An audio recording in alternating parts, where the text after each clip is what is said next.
Tes. Selamat pagi. Selamat bersekutu kembali di dalam kasih Tuhan kita Yesus Kristus.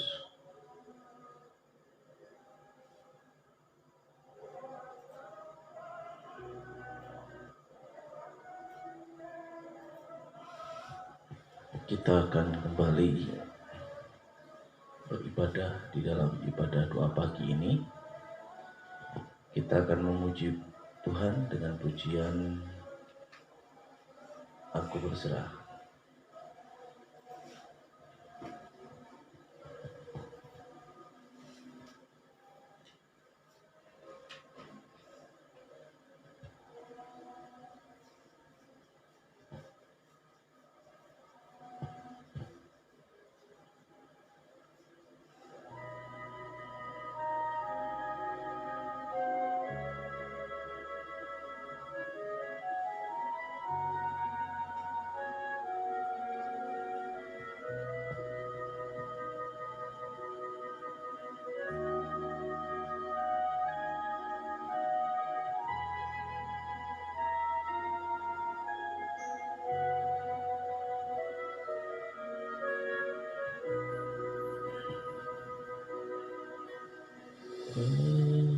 Berserah kepada Yesus, tubuh, roh dan jiwaku.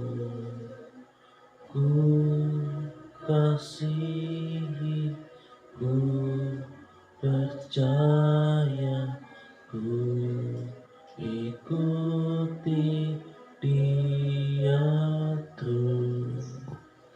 Aku berserah,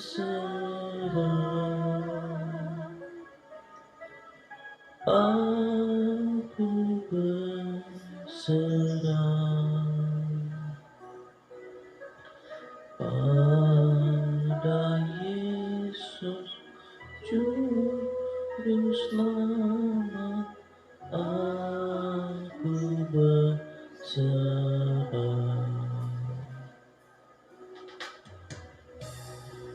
serah kepada Yesus, di kaki-Nya ku sujud. Nikmat dunia Tuhan terima anak-Mu. Aku berserah, aku berserah pada Yesus Juru Selamat. Aku berserah.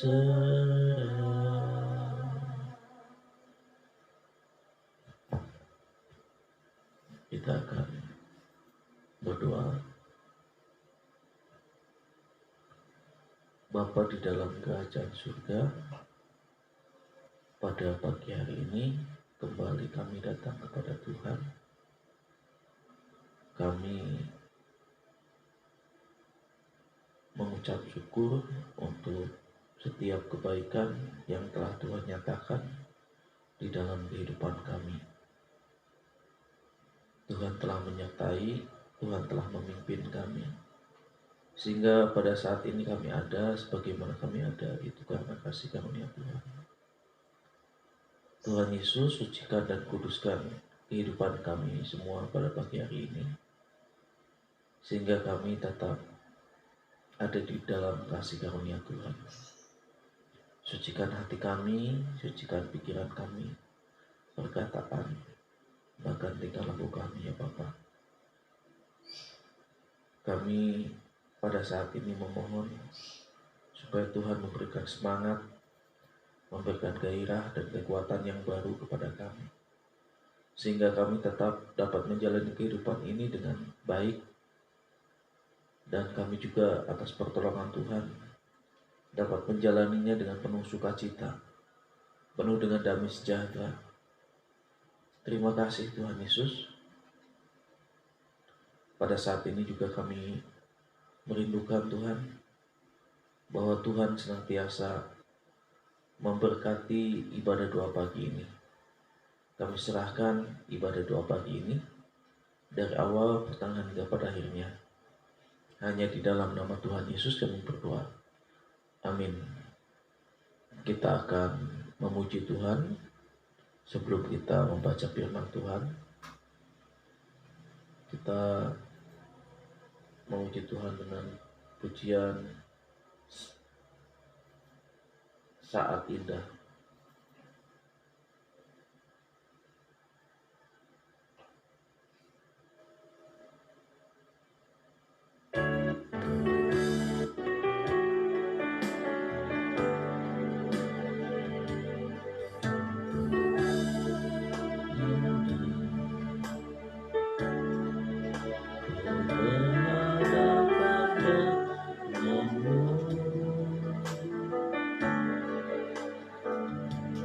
Memandang wajah-Mu, Yesus kekasih jiwaku.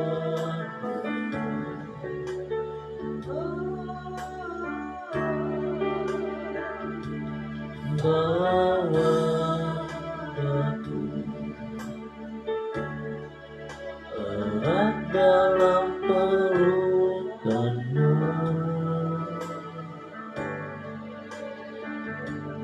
Menikmati kasih dan indahnya hadirat-Mu.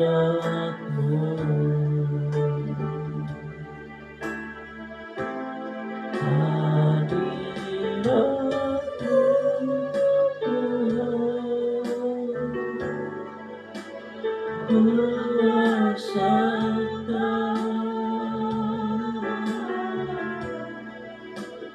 kekudusan-Mu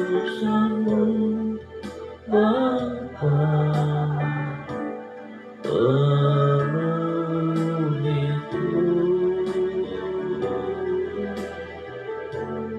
ku hidup selalu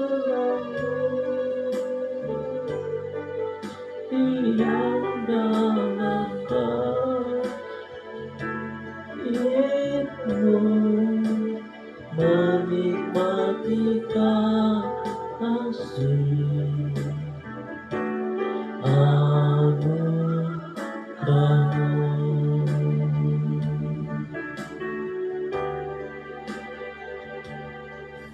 Saat indah ku berhadapan denganmu,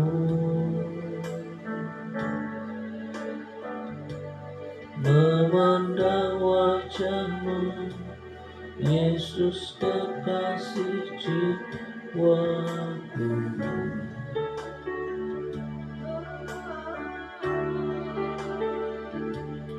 Bawa daku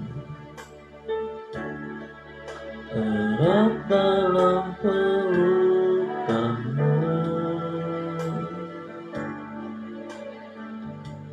Menikmati kasih dan indahnya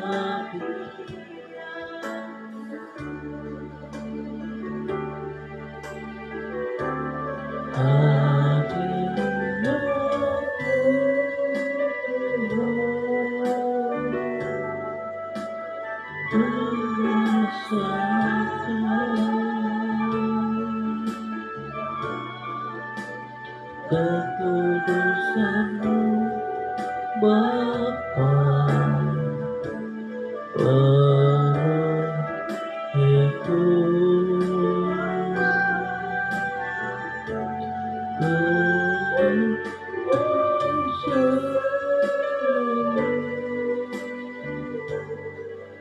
diam dalam taat-Mu, menikmati kasih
Bapa penuh ikut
Sebelum kita baca firman Tuhan, mari kita akan berdoa.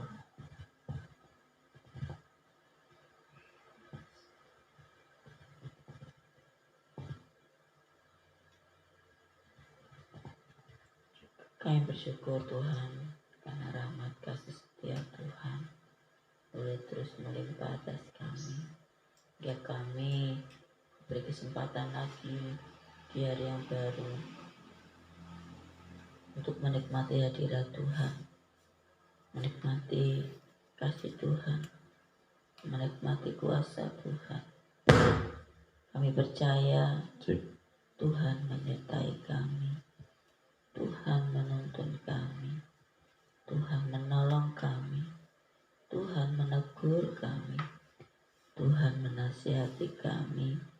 Tuhan, biarlah di pagi yang baru ini, sebelum kami melakukan aktivitas kami, bekalilah kami dengan firman-Mu, karena dengan firman-Mu lah kami mendapatkan pembaharuan akal budi dari Engkau.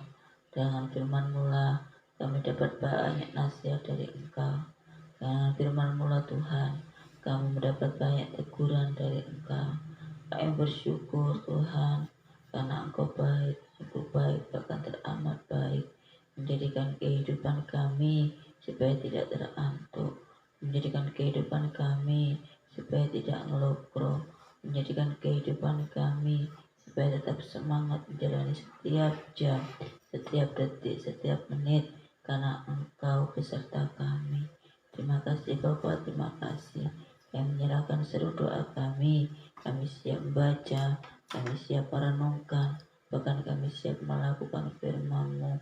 Ampuni Tuhan jika kami tidak mampu melakukannya, namun kami menyerahkan totalitas kehidupan kami dari ujung rambut sampai ujung kaki ke dalam tangan kasih Engkau. Biar Engkau sendiri yang memampukan kepada kami untuk melakukan, memahami firman-Mu. Dalam kasih-Mu Yesus kami berdoa dan bersyukur. Haleluya. Amin.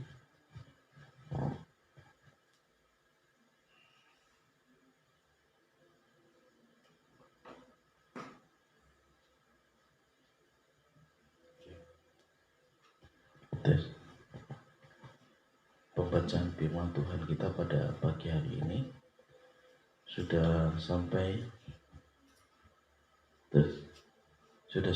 kepada Injil Yohanes pasal yang ke-13.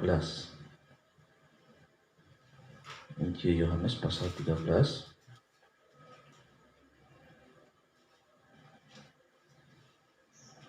Kita akan membacanya secara kebanyakan.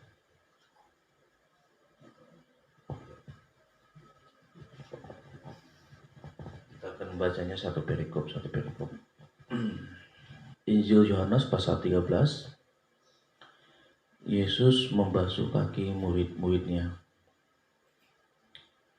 Sementara itu, sebelum hari raya Paskah mulai, Yesus telah tahu bahwa saatnya sudah tiba untuk beralih dari dunia ini kepada Bapa.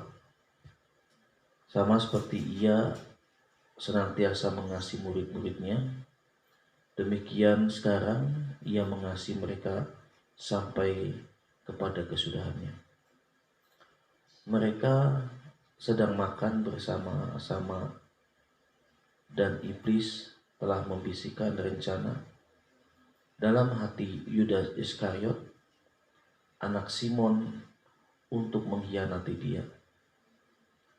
Yesus tahu bahwa Bapanya telah menyerahkan segala sesuatu kepadanya dan bahwa Ia datang dari Allah dan kembali kepada Allah. Lalu bangunlah Yesus dan meninggalkan jubahnya. Ia mengambil sehelai kain lenan dan mengikatkannya pada pinggangnya. Kemudian Ia menuangkan air ke dalam sebuah basi dan mulai membasuh kaki murid-muridnya, lalu menyikanya dengan kain yang terikat pada pinggangnya itu. Maka sampailah Ia kepada Simon Petrus.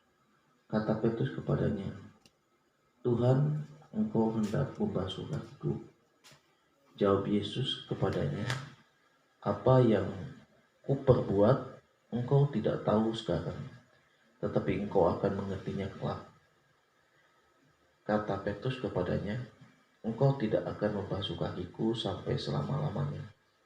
Jawab Yesus, "Jikalau aku tidak membasuh engkau, engkau tidak mendapat bagian dalam aku." Kata Simon Petrus kepadanya, "Tuhan, jangan hanya kakiku saja, tetapi juga tangan dan kepalaku." Kata Yesus kepadanya, "Barang siapa telah mandi, ia tidak usah membasuh diri lagi selain membasuh kakinya, karena ia sudah bersih seluruhnya. Juga kamu sudah bersih, hanya tidak semuanya." Sebab Ia tahu bahwa siapa yang akan menyerahkan Dia. Karena itu Ia berkata, "Tidak semua kamu bersih." Sesudah Ia membasuh kaki mereka, Ia mengenakan pakaiannya dan kembali ke tempatnya. Lalu Ia berkata kepada mereka, "Mengertikah kamu apa yang telah kuperbuat kepadamu? Kamu menyebut aku guru dan Tuhan, dan katamu itu tepat. Sebab memang akulah guru dan Tuhan. Jadi jikalau aku membasuh kakimu, aku yang adalah Tuhan dan gurumu, maka kamu pun wajib membasuh. Maka kamu pun wajib saling membasuh kakimu. Sebab aku telah memberikan suatu teladan kepada kamu, supaya kamu juga berbuat sama seperti yang telah kuperbuat kepadamu. Aku berkata kepadamu, sesungguhnya seorang hamba tidaklah lebih daripada tuannya, ataupun seorang utusan daripada dia yang mengutusnya. Jikalau kamu tahu semua ini, maka berbahagialah kamu jika kamu melakukannya. Bukan tentang kamu semuanya aku berkata. Aku tahu siapa yang telah kupilih, tetapi haruslah genap nas ini. Orang yang makan rotiku telah mengangkat tumitnya terhadap aku. Aku mengatakannya kepadamu sekarang juga, sebelum hal itu terjadi, supaya jika hal itu terjadi kamu percaya bahwa akulah Dia. Aku berkata kepadamu, sesungguhnya barang siapa menerima orang yang kuutus, ia menerima aku, dan barang siapa menerima aku, ia menerima Dia yang mengutus aku. Yesus memperingatkan Yudas. Setelah Yesus berkata demikian, ia sangat terharu, lalu bersaksi, "Aku berkata kepadamu, sesungguhnya seorang di antara kamu akan menyerahkan aku." Murid-murid itu memandang seorang pada yang lain. Mereka ragu-ragu siapa yang dimaksudkannya. seorang di antara murid Yesus, yaitu murid yang dikasihinya, bersandar dekat kepadanya di sebelah kanannya. Kepada murid itu Simon Petrus memberi syarat dan berkata, "Tanyalah siapa yang dimaksudkannya." Murid yang duduk dekat Yesus itu berpaling dan berkata kepadanya, "Tuhan, siapakah itu?" Jawab Yesus, "Dialah itu yang kepadanya aku akan memberikan roti." Sesudah aku mencelupkannya, sesudah berkata demikian, ia mengambil roti, mencelupkannya dan memberikannya kepada Yudas, anak Simon Iskariot. Dan sesudah Yudas menerima roti itu, ia kerasukan iblis. Maka Yesus berkata kepadanya, "Apa yang hendak kau berbuat? Berbuatlah dengan segera." Tetapi tidak ada seorang pun dari antara mereka yang duduk makan itu mengerti apa maksud Yesus mengatakan itu kepada Yudas.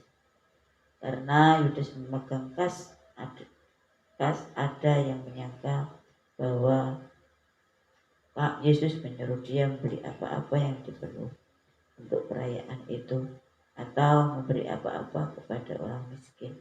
Yudas menerima roti itu lalu segera pergi. Pada waktu itu hari sudah malam.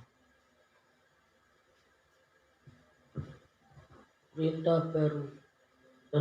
Sesudah Yesus, Yudas pergi, berkatalah Yesus, "Sekarang anak manusia dipermuliakan dan Allah dipermuliakan di dalam dia.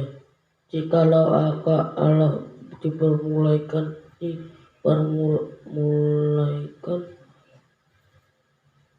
di dalam dia, Allah akan mempermuliakan dia juga di dalam dirinya, dan akan mempermuliakan dia dengan segera. Hai anak-anakku, hanya seketika saja lagi aku ada bersama kamu. Kamu akan mencari aku, dan seperti yang telah kukatakan kepada orang-orang Yahudi, ke tempat aku pergi, tidak mungkin kamu datang. Demikian pula aku mengatakannya sekarang juga kepadamu. Aku memberikan perintah baru kepada kamu, yaitu supaya kamu saling mengasihi sama seperti aku telah mengasihi kamu. Demikian pula kamu harus saling mengasihi.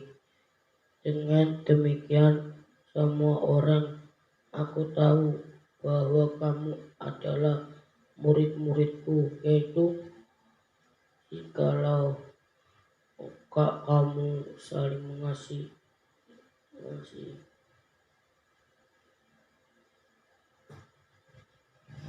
Yesus memperingatkan Petrus. Simon Petrus berkata kepada Yesus, "Tuhan, kemanakah engkau pergi?" Jawab Yesus, "Ke tempat aku pergi, engkau tidak dapat mengikuti aku sekarang, tetapi kelak engkau akan mengikuti aku." Kata Petrus kepadanya, "Tuhan, mengapa aku tidak dapat mengikuti engkau sekarang? Aku berkata, aku akan memberikan nyawaku bagimu." Jawab Yesus, "Nyawamu akan kuberikan bagiku. Sesungguhnya aku berkata kepadamu, sebelum ayam berkokok, engkau telah menyangkal aku 3 kali."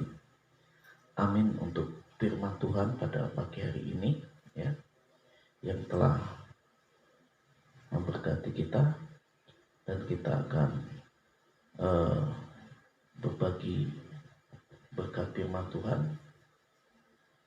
Ya, mungkin dari Mary dulu.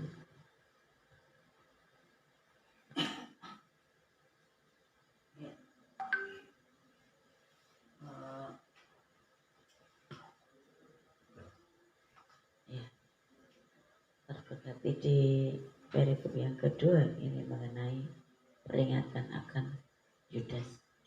Nah, di sini ada satu maksud yang terselubung dari Yudas. Dia seorang yang dekat dengan Tuhan, murid yang dipercaya pegang kas. Namun hati yang terselubung itu diketahui oleh Tuhan. Ya, di ayat yang ke-20, di ayat yang ke-27 dikatakan, dan sesudah Yudas menerima roti itu, ia kerasukan iblis. Maka Yesus berkata kepadanya, apa yang hendak kau berbuat, berbuatlah dengan segera. Kata-kata ini menunjukkan bahwa Tuhan Yesus itu paham apa yang dimaksudkan oleh Yudas Iskariot, ya. Apa yang dimaksud oleh Yudas Iskariot, apa yang akan dilakukan oleh Yudas Iskariot, ya kan? Nah, di sini menunjukkan bahwa betapa Allah itu tidak bisa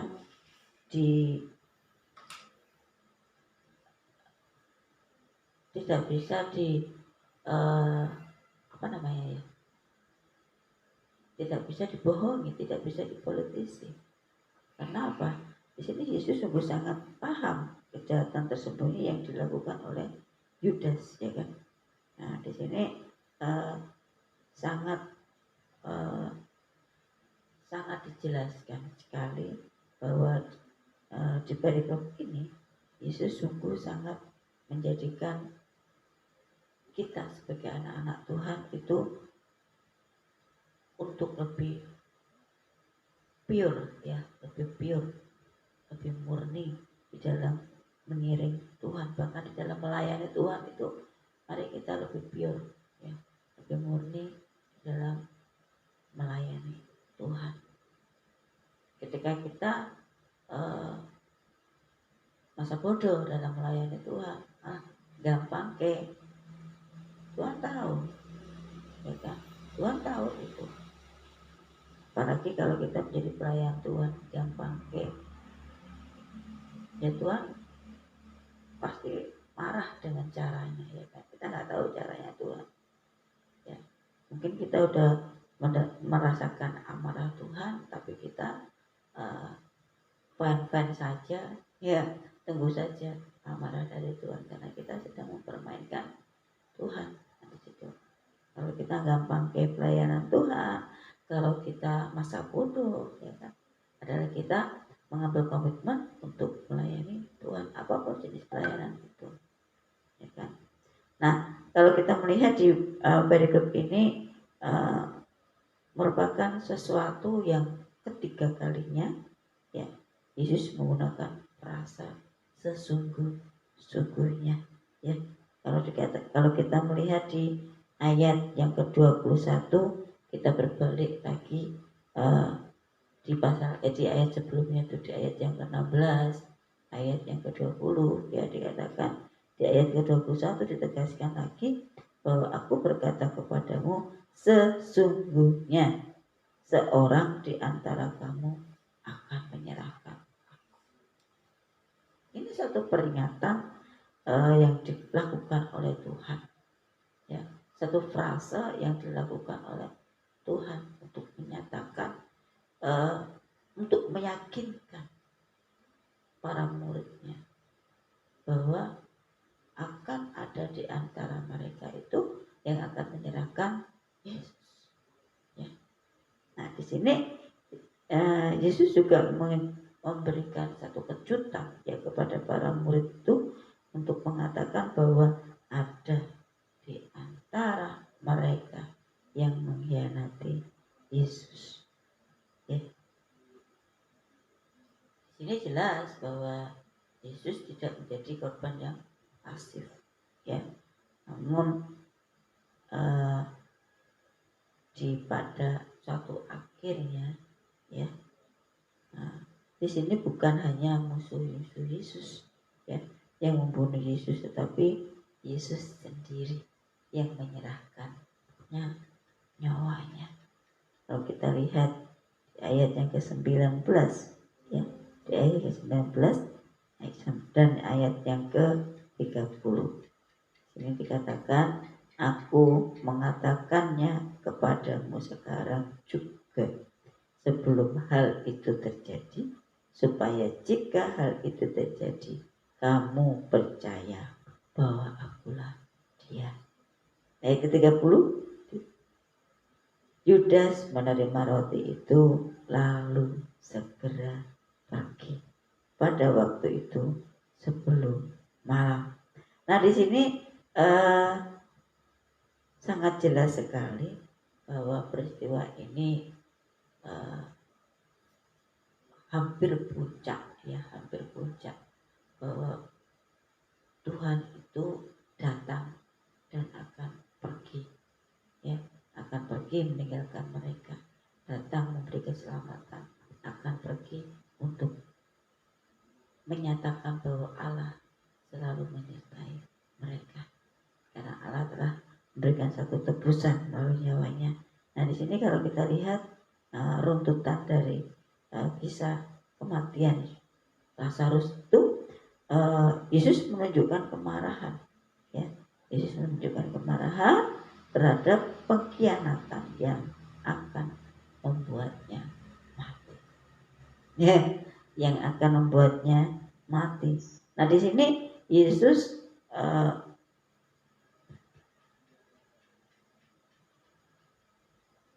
menunjukkan satu kesedihan yang sangat dalam, ya.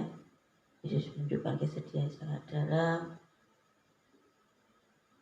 bukan hanya orang Farisi, orang Yahudi, pemuka agama yang membenci dia, tetapi orang dalam, ya, orang dalam yang justru akan menyerahkan nyawanya, yang justru menjual Yesus. Itu Yesus sedih, ya, sedih sekali. Kalau kita melihat di dalam satu komunitas, bukan hanya orang luar yang membenci kita, tetapi orang dalam komunitas itu yang berusaha menjatuhkan kita, yang berusaha membunuh karakter kita, yang berusaha membunuh fisik kita, itu sangat menyedihkan, ya kan? Sangat menyedihkan sekali.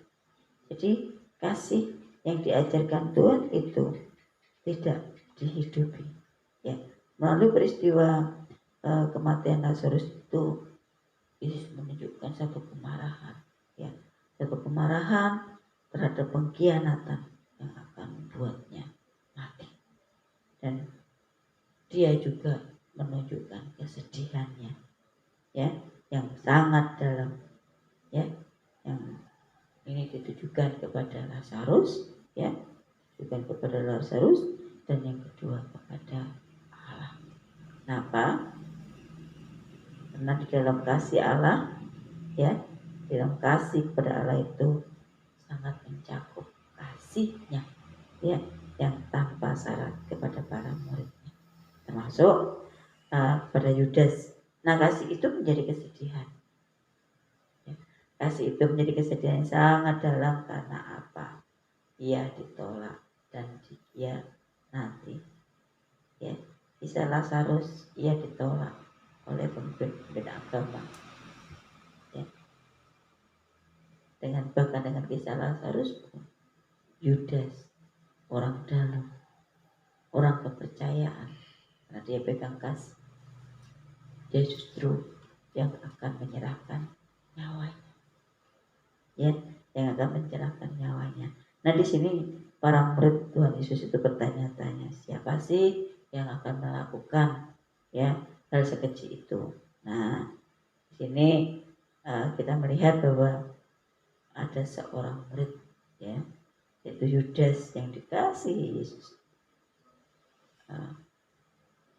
Maaf, bukan Yudas, ya. Di sini ada seorang murid yang dikasihi Yesus bertanya kepadanya, ya, kepada Yesus, dan Yesus menjawab dengan simbol yang akan mengkhianatinya adalah seorang yang dicintainya. Yesus menunjukkan hal itu dengan memberikan roti kepada Yudas Iskariot.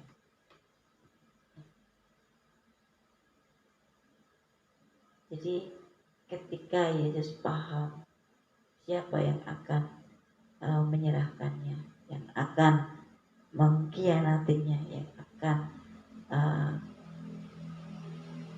membunuhnya, ketika ada yang tanya, Tuhan dengan sederhana memberikan simbol tanpa menunjukkan, tanpa berkata-kata. Dia hanya memberikan apa? Roti kepada Yudas Iskariot. Nah, ini kadang kita juga sering sering melakukannya ya. Ketika kita tidak mau mengatakannya, tapi kita menunjuk mungkin dengan simbol-simbol macam-macam. Jadi di sini menggunakan simbol, langsung memberikan roti itu kepada Yudas Iskariot, sudah mencelupkan ke dalam mangkok yang mungkin pada waktu itu berisi anggur ya. Nah, sesudah peristiwa itu dikatakan bahwa setan memasuki Yudas Iskariot.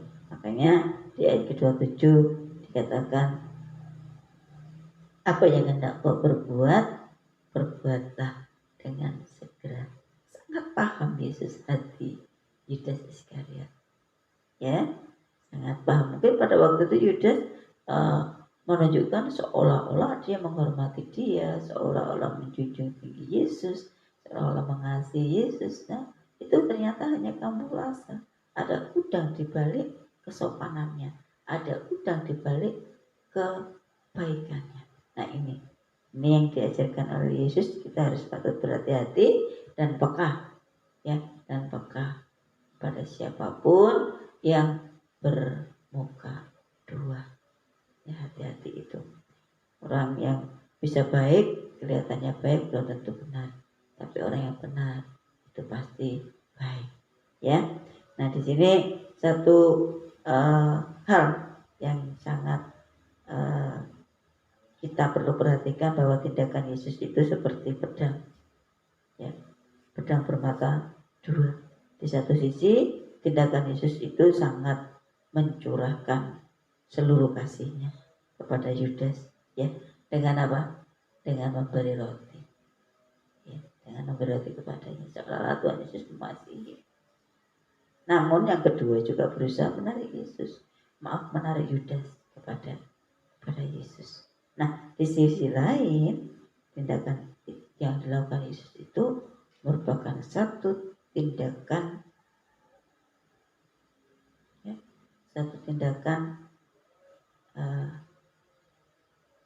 memberi kesempatan kepada Yudas untuk memutuskan apa yang harus dipilihnya. Ya, mungkin pada waktu itu Yudas itu setengah-setengah. Masakan Yesus yang dihormati, yang mempercayainya, yang mengasihinya harus dijual dengan uang pada mereka yang menolak Yesus, kepada mereka yang membenci Yesus.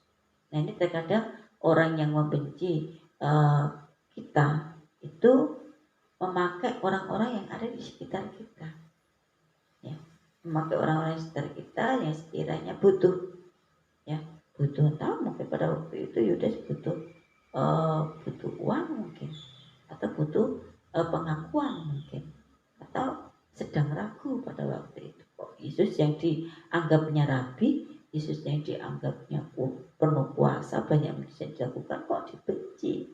Nah, gitu ya, kok dibenci? Mungkin pada waktu itu Yudas ragu, atau juga pada waktu itu Yudas lagi membutuhkan sesuatu sehingga rela menjual Yesus dengan harga yang sangat murah ya, dengan harga yang dibanding dengan nyawa Yesus itu murah sekali kan gitu.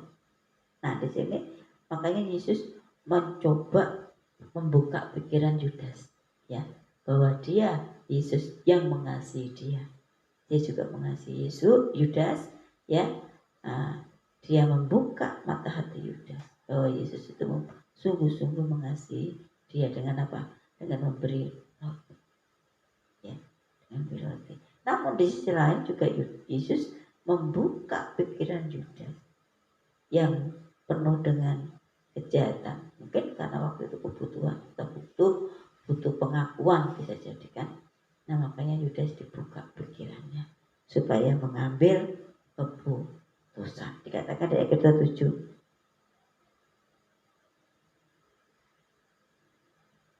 Di ayat ke-7, apa yang hendak kau berbuat, perbuatlah dengan segera. Satu pilihan yang harus dikerjakan oleh Yudas. Jangan tunggu lama-lama. Jadi kalau memang dia harus berbuat jahat saja. Jangan berbuat baik, berbuat jahat. Nanti ada udah dibayar rempeyek, ya kan? Jadi Tuhan tidak mau memiliki satu murid, suatu anak Tuhan, sesuatu hamba, seorang hamba itu bermuka dua. Kalau iya katakan iya, kalau tidak katakan tidak. Itu yang dikehendaki oleh Tuhan. Namun di sini kita bisa melihat bahwa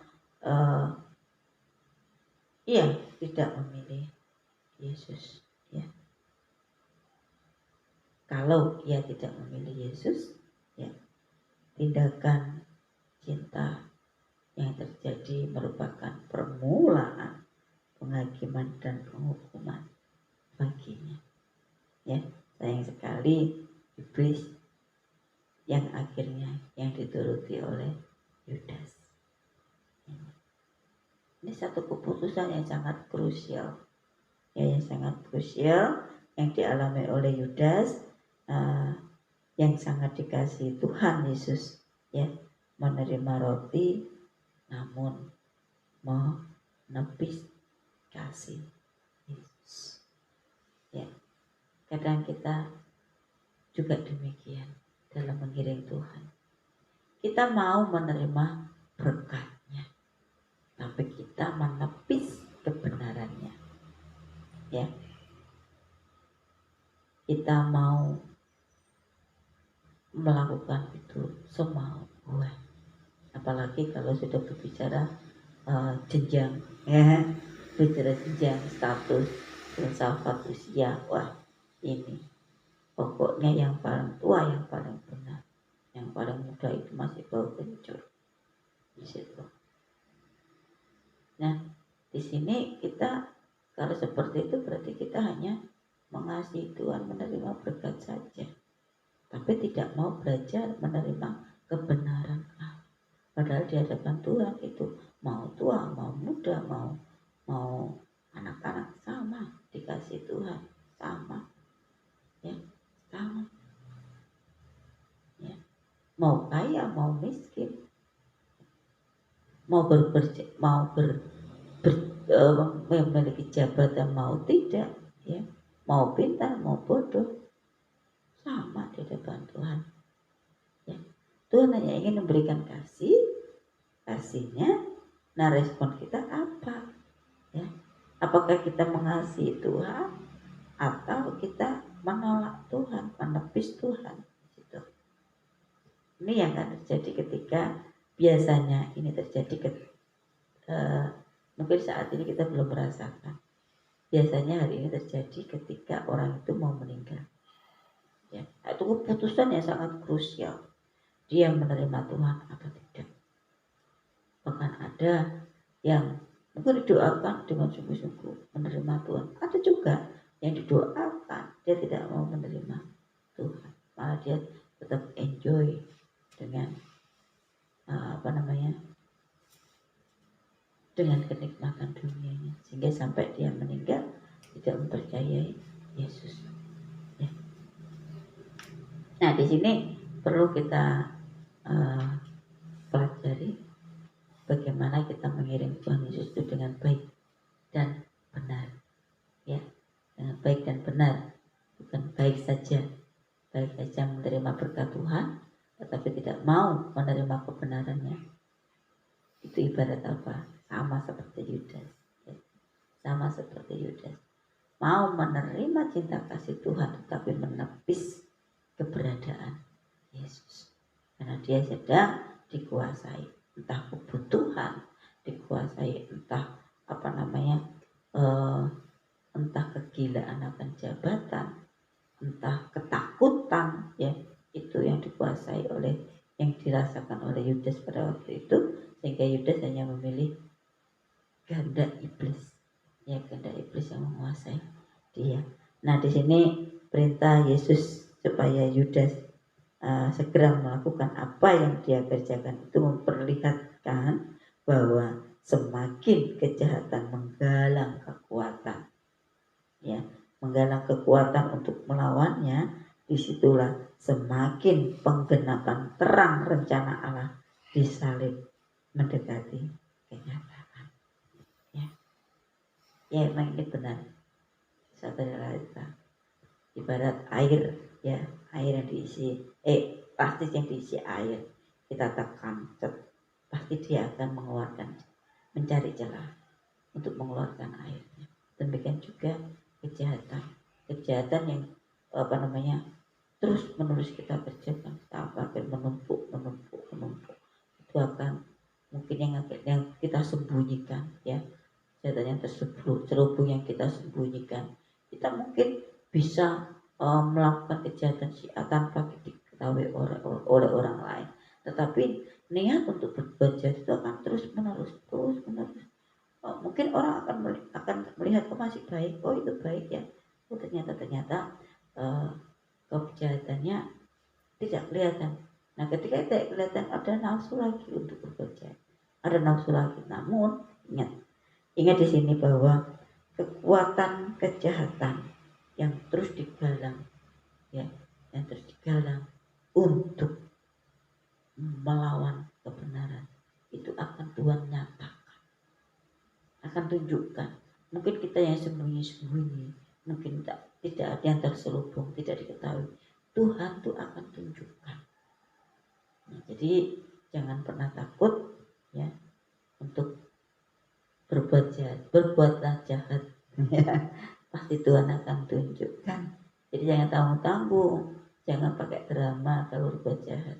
Mending kalau kita berbuat jahat saja. Maka Yesus katakan kepada Yudas, kalau kamu berbuat jahat, apa yang ingin kamu kerjakan, segera kerjakan. Tuhan tahu itu.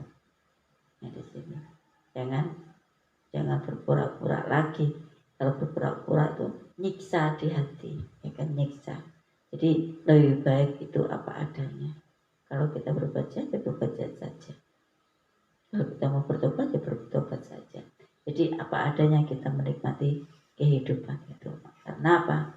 Segala sesuatu yang kita pendam, itu baik atau buruk, Tuhan akan tunjukkan. Ibarat ketika kita dihambat, itu pasti akan merambat.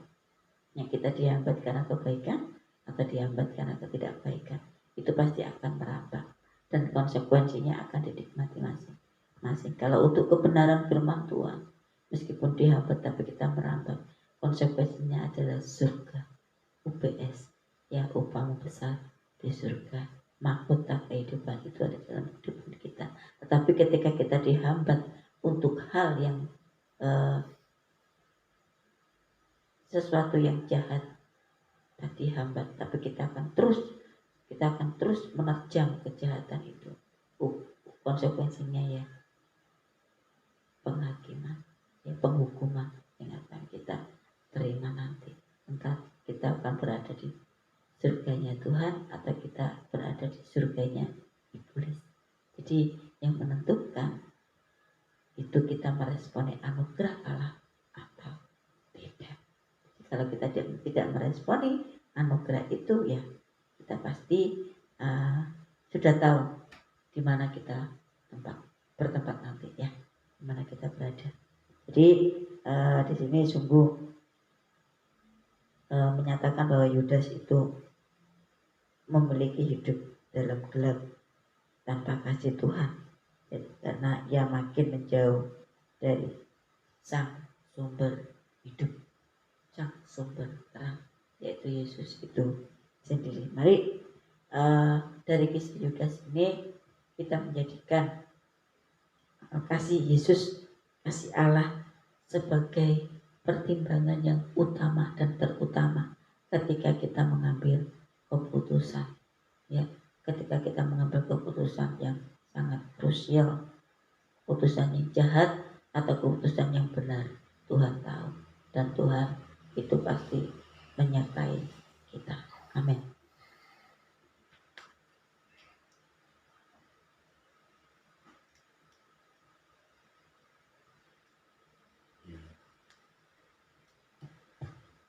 Terima kasih untuk firman Tuhan yang sudah dibagikan. Kalau saya mendapatkan berkat di dalam Yohanes pasal 13 ayat yang ke-34-35, di sini katakan, aku memberikan perintah baru kepada kamu, yaitu supaya kamu saling mengasihi, sama seperti aku telah mengasihi kamu, demikian pula kamu harus saling mengasihi. Dengan demikian semua orang akan tahu bahwa kamu adalah murid-muridku, yaitu jikalau kamu saling mengasihi. Di dalam ayat ini jelas ya, sebenarnya bukan perintah baru tetapi lama. Dalam perjanjian lama pun sudah ada, tapi ini diulang-ulang oleh Tuhan Yesus dengan satu penekanan ya, supaya kita menyadari bahwa inilah yang dikehendaki Tuhan, inilah yang diinginkan Tuhan, supaya kita saling mengasihi ya. Memang secara perkataan mudah sih kasih itu diucapkan, mudah kita membahasnya berulang-ulang, tetapi apakah kasih itu sudah diwujud nyatakan di dalam kehidupan kita? Dan saya percaya bahwa orang Kristen terkenal dengan kasihnya, karena kasih itu merupakan hukum yang pertama dan yang terutama. Tuhan Yesus pernah mengatakan ketika ditanya oleh ahli Taurat dan orang-orang Farisi, hukum manakah yang terutama dan yang pertama di dalam hukum Taurat? Tuhan Yesus menjawab, kasihilah Tuhan Allahmu dengan segenap hatimu, dengan segenap jiwamu, dengan segenap akal budimu. Itulah hukum yang pertama dan yang terutama. Hukum yang kedua yang sama dengan itu ialah kasihilah sesamamu seperti kamu mengasihi dirimu sendiri. Jadi memang sudah identitas, warna atau jati diri orang Kristen ya seharusnya hidup di dalam kasih. Tetapi ironisnya banyak malah sebaliknya ya. Di dalam kekristenan kadang-kadang kita terlalu egosentris, terlalu sensitif, baperan, dan itu membawa sesuatu yang tidak mengasihi akhirnya. Memang kasih ini tidak mudah ya, dalam arti seseorang itu ya memang bisa mengasihi, tetapi apa ya, belum maksimal saja, saya katakan seperti itu. Di sini dikatakan bahwa aku memberikan perintah baru kepada kamu supaya kamu saling mengasihi.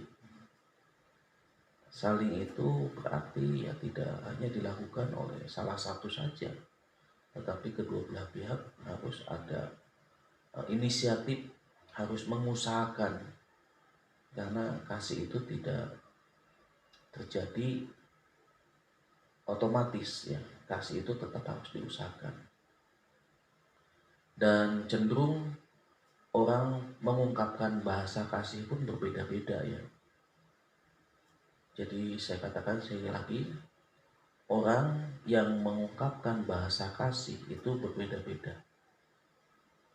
Ada orang yang mungkin dia memiliki banyak uang, dia bisa menunjukkan kasihnya itu dengan cara memberi. Ya, dia banyak membantu, dia banyak menopang pekerjaan Tuhan karena dia memang diberikan karunia banyak berkat, pintar mencari uang, sehingga dia menunjukkan atau mewujud nyatakan kasih itu di dalam hal memberi. Nah sekarang kalau memang semua orang patokannya harus memberi, bagaimana dengan orang yang tidak memiliki uang atau tidak memiliki apa-apa? Dia bisa mewujud nyatakan kasihnya itu ya dengan taat, ya dengan apa? Dengan yes manut gitu ya, terus disuruh mau gitu. Jadi memang setiap orang itu untuk menyatakan kasihnya itu berbeda-beda ya, tergantung dia punya apa gitu ya. Kalau memang dia tidak punya apa-apa ya berarti menunjukkan kasihnya itu dengan ya taat, manut gitu ya, gampangan, dalam arti ya pokoknya yang penting dia melakukannya yang benar bukan yang salah gitu. Ketika orang mungkin dia mengasihi seorang ya, misalnya seorang anak mengasihi bapaknya atau orang tuanya, ya kasihnya itu ditunjukkan dengan bagaimana ia taat terhadap apa yang menjadi kemauan orang tuanya. Ya disuruh mau, diberikan larangan atau diperintahkan jangan berbuat ini, jangan berbuat itu, ya taat. Itu sudah merupakan satu hal yang dapat membuat seorang orang tua itu dapat apa ya istilahnya, dapat merasakan bahwa anak itu kok baik, pinter gitu. Dan itu yang menunjukkan kasih juga. Jadi kasih itu tidak hanya memberi tetapi dengan ketaatan kita, dengan ketundukan kita. Itu bisa diwujud nyatakan. Ada juga orang yang mewujudkan nyatakan kasih itu dengan cara dia tidak bisa memberi, dia juga tidak bisa taat, tetapi dia mau membantu ya. Jadi bisa diwujudkan dengan membantu orang tuanya, membantu suaminya, membantu istrinya, ya. Dia rela mengerjakan segala sesuatu. Itu dia wujudkan sebagai bukti kasihnya, bukti kecintaannya gitu. Jadi tidak harus kasih itu diomongkan aku cuma mengasihimu, aku mencintaimu, tetapi dengan kita membantu, dengan kita melakukan, dengan kita mengerjakan sesuatu, itu juga sudah menunjukkan kasihnya. Jadi kasih itu dinyatakan berbeda-beda ya. Ada juga kasih seorang laki-laki kepada perempuan diwujudkan dengan memberi apa yang menjadi keinginannya apa. Jadi di sini relatif ya, kalau kita mengasihi itu tidak hanya memberi tetapi kita bisa menunjukkan ketaatan kita, kita bisa membantu apapun yang menjadi pekerjaannya, kita bisa meringankan bebannya, ya berbagai macam cara kita bisa tunjukkan. Kasih itu juga dinyatakan dengan memperhatikan ya, mendengarkan, ketika orang berbicara didengarkan baik-baik, dipahami ya. Bukan sebaliknya, ketika orang berbicara malah tidak didengarkan tetapi dipenggak, itu juga tidak baik. Nah, jadi memang Tuhan itu memberikan perintah baru supaya kita saling mengasihi, dan mengasihi itu juga ditunjukkan dengan hal-hal yang sangat berbeda. Ya. Jadi saya dulu pernah punya seorang dosen yang mengatakan ya, aku bisa mengasihi kamu ya dengan cara memberikan apa yang menjadi kebutuhan kamu, tetapi kamu juga tidak akan bisa memberi seperti apa yang saya lakukan, memberikan kepada saya apa yang mungkin saya berikan gitu. Tapi kamu bisa berbuat sesuatu lah, ya misalnya kamu bisa membantu ini, bisa membantu itu, ya kita saling mengasihi gitu, sinkron, ya saling mengerti, saling peduli, sehingga ada rasa kasih. Nah, kasih itu di sini bisa menutupi segala sesuatu, ya. Kasih itu bisa mendatangkan damai sejahtera. Bahkan apapun yang terjadi di dalam permasalahan kehidupan kita di dunia itu bisa dipecahkan dengan kasih, ya.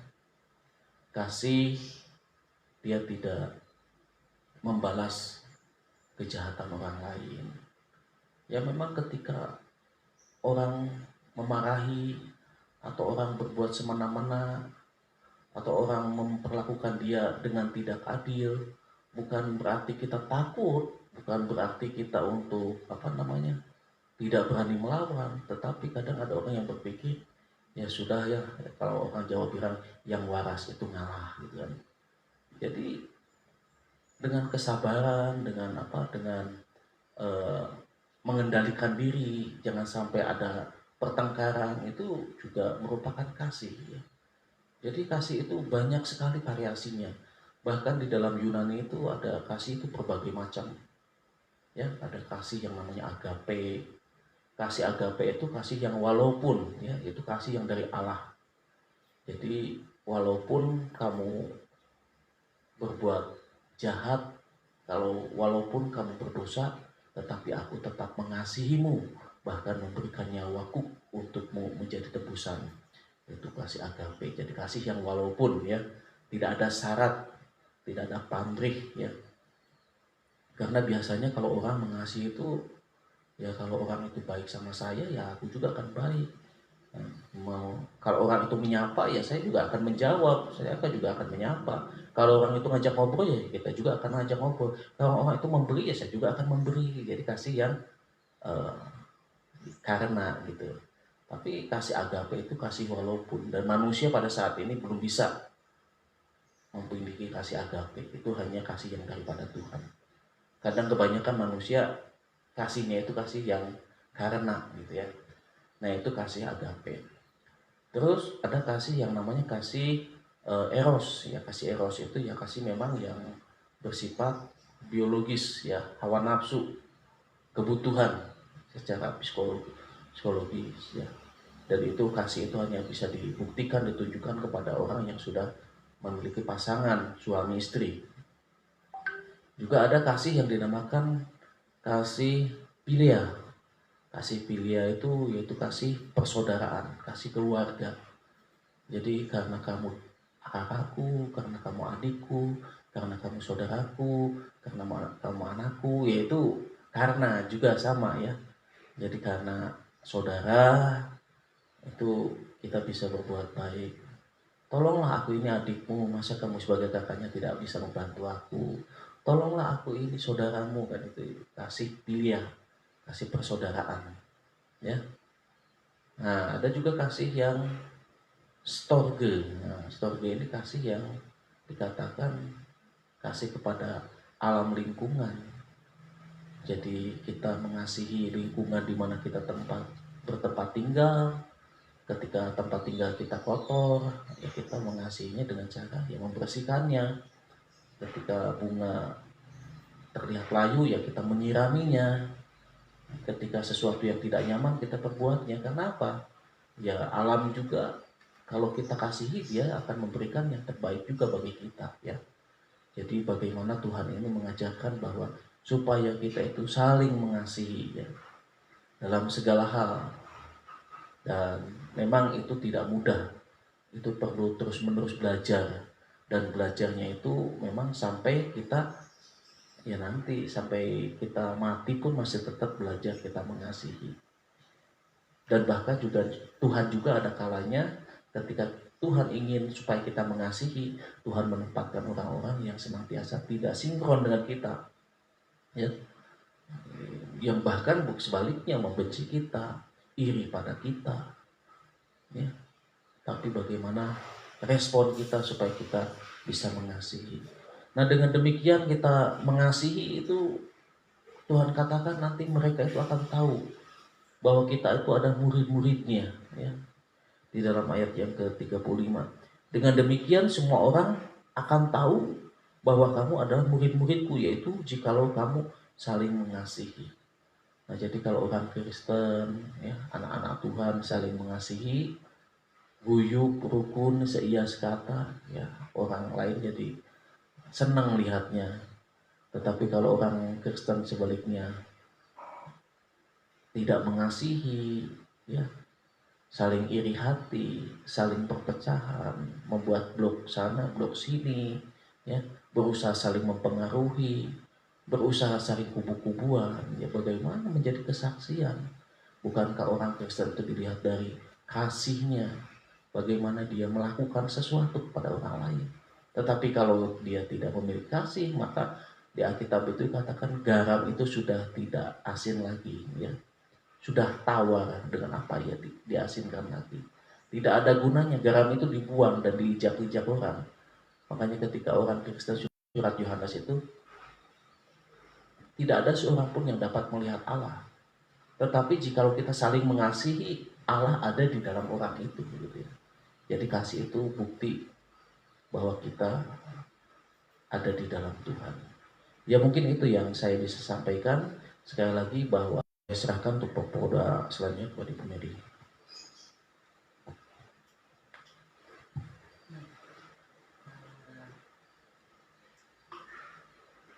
Mari kita berdoa. Doa syafaat. Kita akan berdoa untuk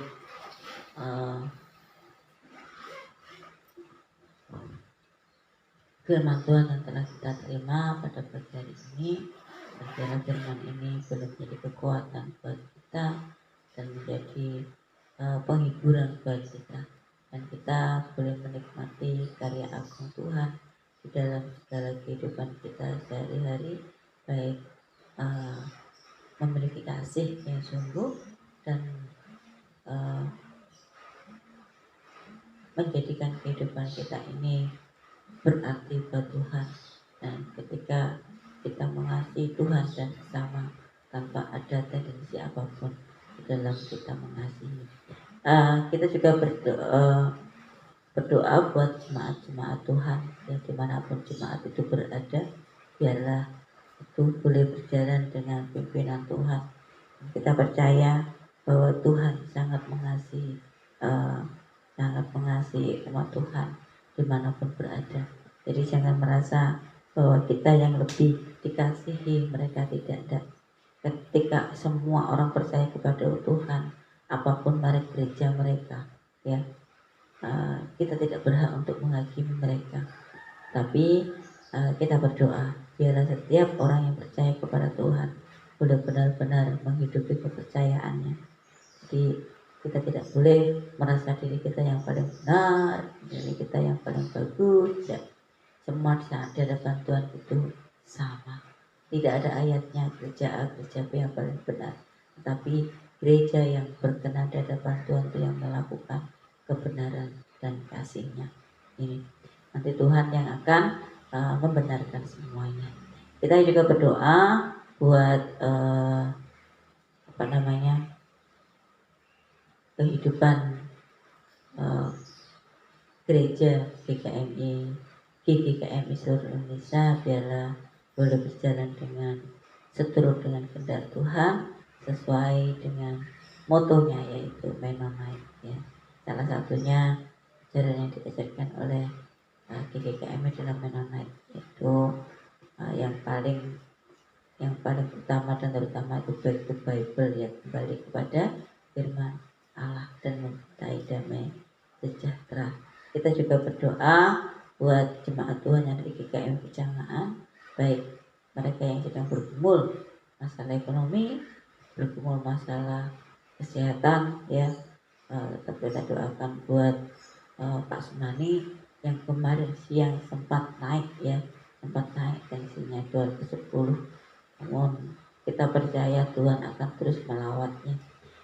Kita berdoa supaya Pak Sumani dikuatkan imannya, dikuatkan pendiriannya, kasihnya sungguh-sungguh nyata buat Tuhan dan sesama.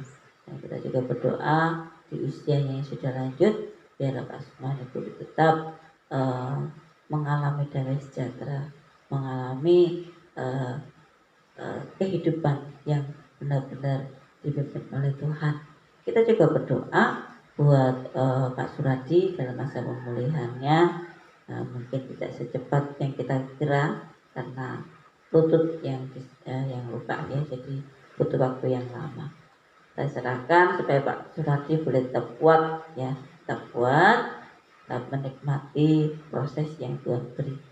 Juga berdoa buat Pak Suharno dalam masa proses pemulihannya, biarlah Tuhan juga tetap memulihkannya, tetap memberikan damai sejahtera, ketenangan dalam dirinya, bijak dalam segala sesuatunya, semuanya diberikan hikmat dari Tuhan dan Dia meresponinya dengan baik dan benar. Kita juga berdoa buat proses pemulihan Pak Eko Yudo, ya dengan kesehatannya Pak Eko boleh tetap mengandalkan Tuhan, ya dengan sungguh-sungguh memiliki kasih kepada Tuhan, dengan sungguh-sungguh memiliki kasih kepada sesama. Berdoakan juga berdoa buat Pak Tagar, biar boleh tetap mengandalkan Tuhan dalam menikmati karya Tuhan, memiliki semangat, dan juga istri yang merawatnya biar diberi kesabaran, diberi ketenangan, ya kan, diberi kekuatan, ya. Mungkin kita paham apa yang dirasakan mereka semua yang sedang sakit, bagi yang merawatnya, kita semua merasakannya. Dan kita tetap berdoa supaya tetap mengasihi satu dengan yang lain. Kita berdoa juga buat Pak Budi Kristianto dalam masa pemulihannya, kita doakan. Doakan juga Pak Boyan, kita berdoa buat tim Pak Bimsu, demikian juga Bapak Ibu Sarjono, kita doakan.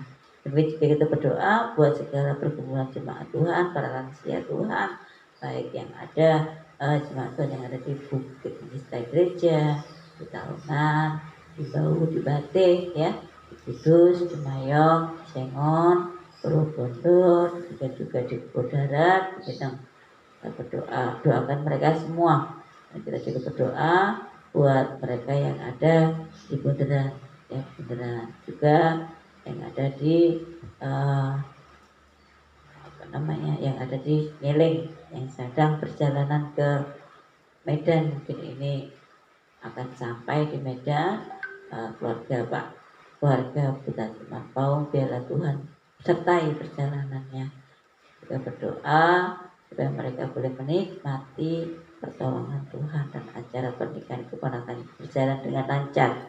Kita berdoa juga buat para lansia, ya, para lansia, baik dari Bapak Ibu Joko, Martin, Bu Rusdam, Bu Indriani, Bapak Sagiarto, demikian juga Bapak Ibu Harto, demikian juga Bu Gustantina, Bu Marsodo, supaya setia, taat kepada Tuhan, mengasihi Tuhan dengan sungguh dan sesama dengan sungguh, tidak pilih-pilih, ya. Kita doakan juga buat Bu Arianto, Bu Singgi, Bapak Ibu Dikasono, Bu Esther Pitono, Pak Bu Halim, Bu Eko, ya, Bu Halim, Bu Eko, Chandra, ya, biar tetap kuat di masa lansianya dan kesehatannya, biar kekuatan yang semakin lemah dikuatkan oleh Tuhan. Terlebih iman percayanya boleh semakin kuat di dalam Tuhan, sehingga di masa kehidupannya boleh menghidupi iman percayanya. Kita berdoa buat Bu Yono yang masih di Jember bersama putranya Ibu Singgi, dan juga Bapak Ibu Bondo yang sedang lemah fisik. Kita doakan supaya tetap kuat di dalam Tuhan.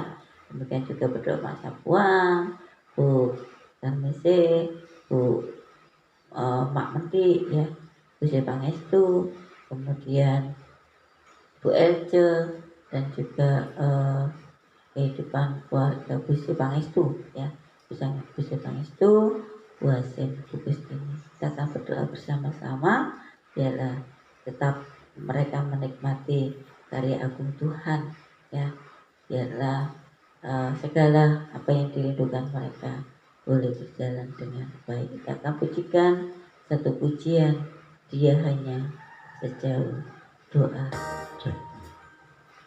Juga sangat lupa kita berdoa buat gereja dan segala programnya, pergantian majelis, menantikan, kita doakan Natal yang akan segera terjalankan, biar Tuhan menyertainya. Haleluya Yesus.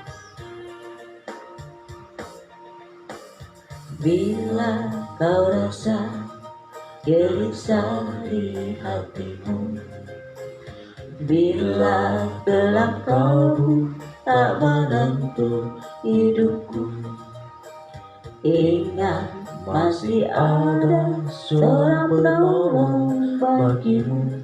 Yesus tak pernah jauh darimu.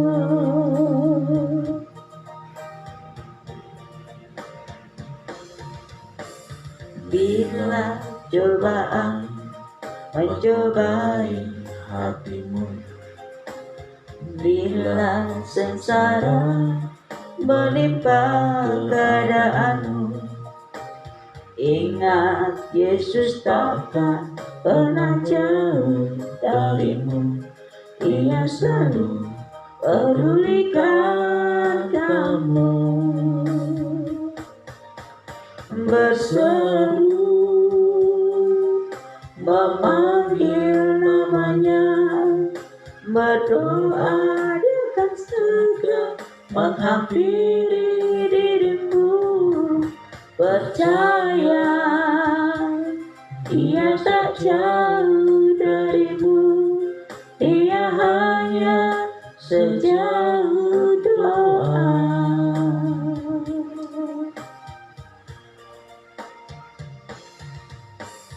Bila cobaan menggodai hatimu, bila sengsara menimpa keadaanmu, ingat Yesus takkan pernah jauh darimu. Dia selalu pedulikan kamu. Berseru memanggil namanya, berdoa Dia akan segera menghampiri dirimu. Percaya Dia tak jauh darimu, Dia hanya sejauh doa.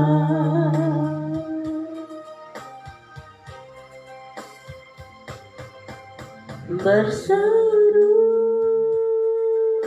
memanggil namanya, berdoa Dia akan segera menghampiri dirimu. Percaya Dia tak jauh darimu, Dia hanya sejauh doa.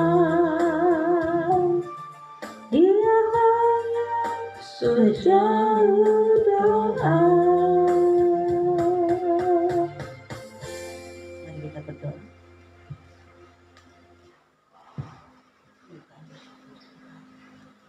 Tuhan, tetap nyata dalam kehidupan kami.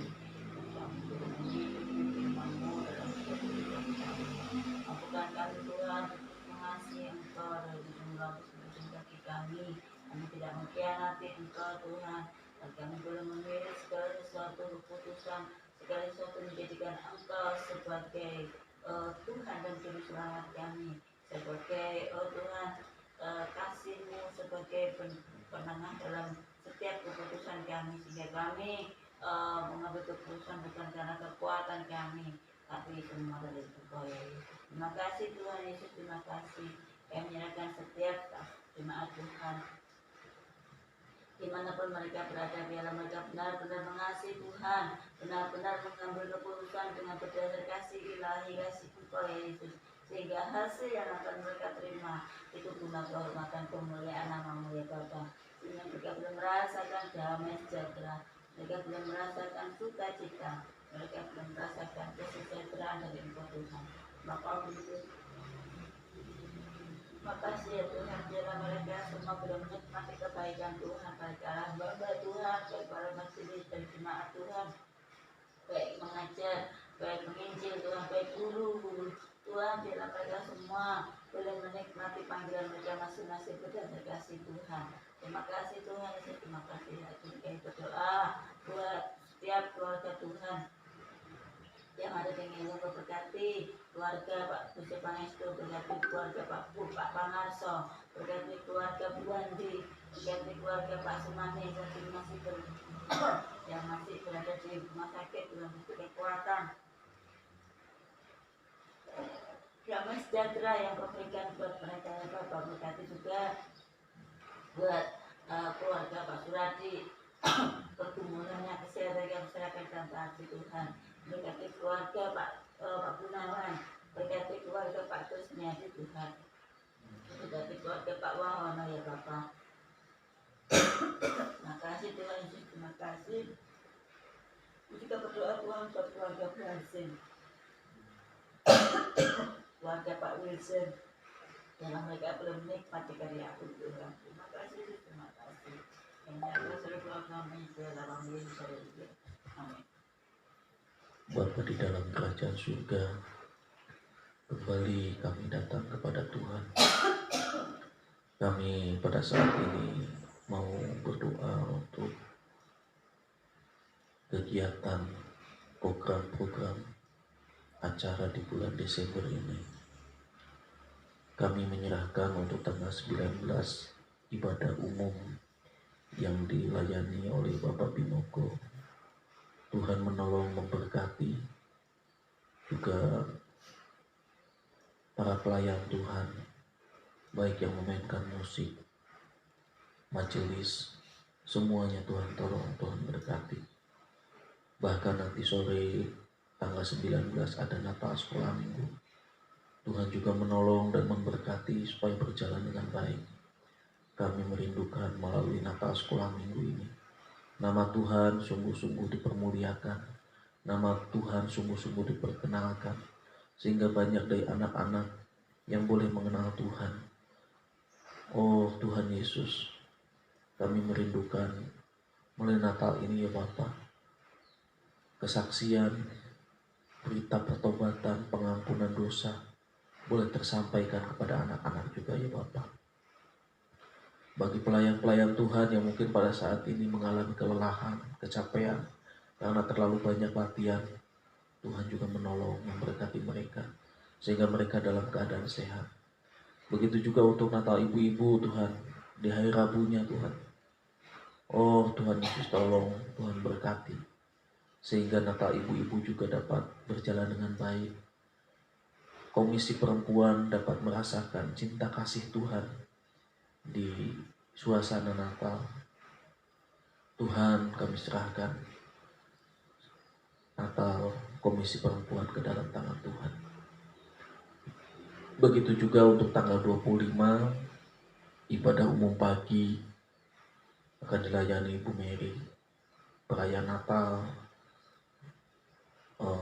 Bapak Teddy, Tuhan menolong dan memberkati supaya di hari yang sama, waktu yang berbeda pagi dengan sore ini dapat berjalan dengan baik, dan kami dapat melayani Tuhan dengan kekuatan yang daripada Tuhan, dengan kesehatan yang daripada Tuhan, dengan hikmat yang daripada Tuhan, sehingga pada waktu kami memberitakan Injil, memberitakan kabar baik melalui firman-Mu, banyak jemaat yang diberkati.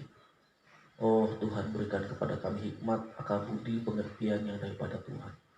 Begitu juga teman-teman kami, hamba-hamba Tuhan yang melayani, baik memusik, multimedia, live streaming.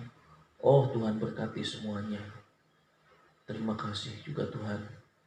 Biarlah pada pagi hari ini kami memohon campur tangan Tuhan, kuasa Tuhan untuk setiap kegiatan. Bahkan tanggal 26-nya ya Bapak, kami yang akan melayani, Tuhan Yesus juga tolong, Tuhan berkati. Sehingga persiapan-persiapan yang dipersiapkan boleh menjadi berkat. Berikan hikmat kebijaksanaan untuk pemain musik, untuk siapapun Tuhan yang terlibat di dalamnya. Terima kasih Tuhan, kami memohon pertolongan Tuhan. supaya semuanya dapat berjalan lancar. Semua hamba-hamba Tuhan, pelayan-pelayan Tuhan, aktivis-aktivis gereja dapat diberikan kekuatan, kesehatan yang daripada Tuhan. Juga kami berdoa Tuhan untuk tanggal 28-nya dan Natal Kabupaten. Tuhan juga menolong, memberkati sehingga Natal di Kabupaten boleh menjadi kesaksian. Oh, terima kasih Tuhan Yesus. Begitu juga untuk tanggal 31-nya tutup tahun.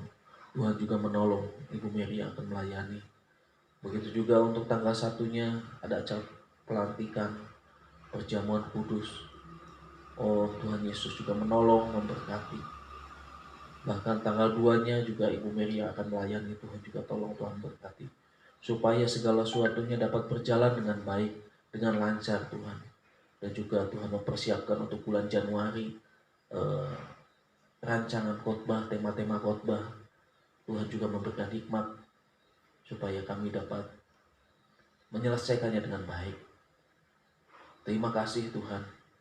Kami serahkan juga untuk bangsa dan negara kami ke dalam tangan Tuhan, yang pada saat ini masih tetap ada di dalam protokol kesehatan.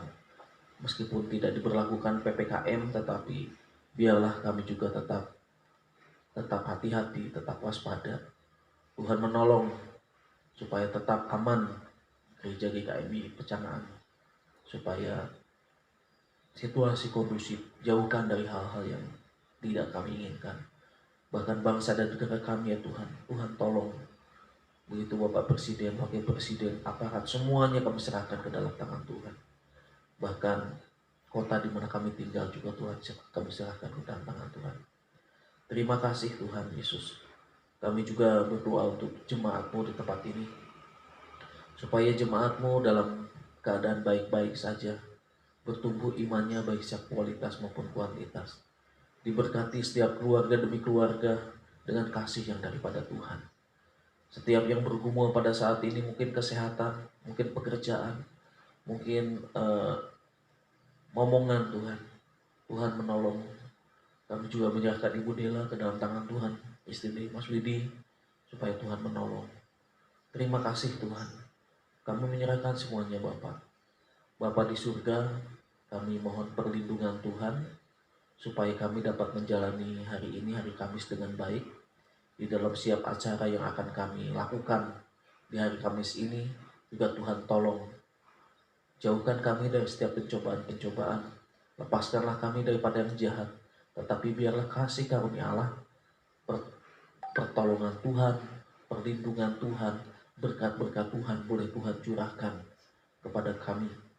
Terima kasih Tuhan, kami serahkan pagi ini, siang maupun malam nanti ke dalam tangan Tuhan. Biarlah Tuhan yang senantiasa memberkati kami. Terima kasih Tuhan. Kami akan akhiri ibadah doa pagi pada pagi hari ini. Di dalam nama Tuhan Yesus Kristus yang berdoa. Haleluya. Amin.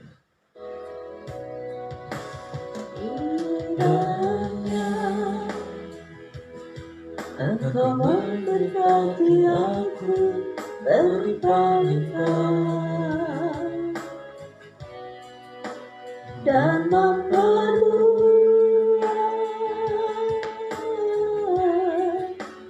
daerahku,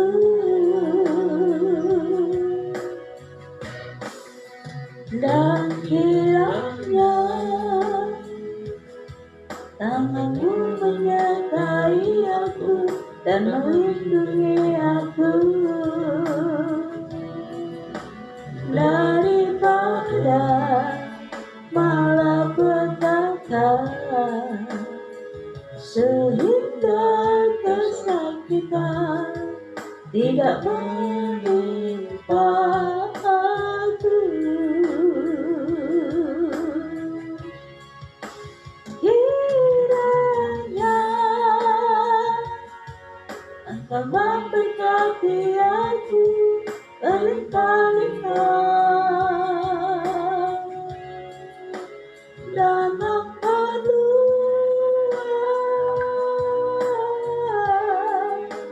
daerahku,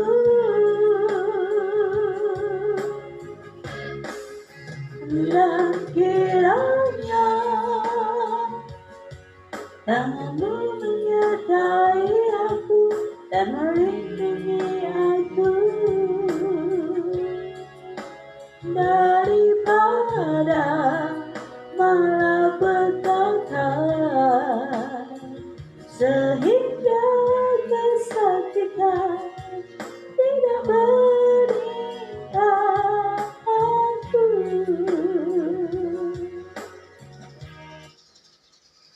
Ibadah doa pagi selesai. Selamat beraktivitas. Tuhan memberkati kita. Haleluya. Amin.